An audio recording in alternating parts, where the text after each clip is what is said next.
औरंगजेबाची कबर उद्ध्वस्त करण्याचा बजरंग दलाचा इशारा। सरकारने औरंगजेबाची कबर काढावी, नाहीतर बाबरीप्रमाणे उद्ध्वस्त करू, बजरंग दल आक्रमक।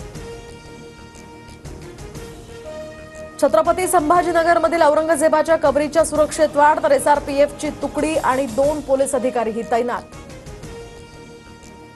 लाडकी बहीण योजनेसाठी सामाजिक न्याय आणि आदिवासी विभागाचे 4000 कोटी वळवले। माझ्या विभागाचे पैसे घेताना संमती तरी घ्यायला हवी होती, संजय शिरसाट यांनी व्यक्त केली खंत।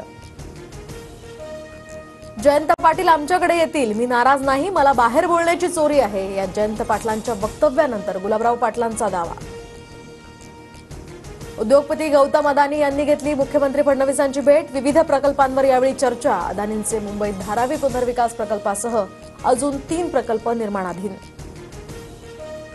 पतीवर खोटा गुन्हा दाखल, रानडुक्कर पकडण्यासाठी ठाकणे गेले होते, खोक्या भोसलेच्या पत्नीची प्रतिक्रिया, तर रील्स बनवण्यासाठी मुकादमाचे पैसे आणल्याचाही दावा।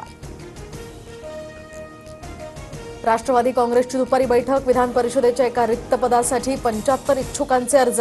झिशान सिद्दीकी, संजय दौंड, उमेश पाटील यांचं नाव आघाडीवर। बैठकीत एका नावावर सुद्धा शिक्कामोर्तब होण्याची शक्यता। महाराष्ट्रात उष्णतेची तीव्र लाट, तर मुंबईमध्ये तापमान 34 अंशांच्या पुढे। विदर्भ आणि उत्तर महाराष्ट्रातील कमाल तापमान 40 ते 41 अंशांवर। उन्हाची तीव्रता वाढताच राज्यातल्या धरणांतील पाणी साठा सुद्धा आता खालावला, तर मार्च महिन्यातच 3000 मोठ्या आणि मध्यम धरणातील पाणीसाठा 52.71%.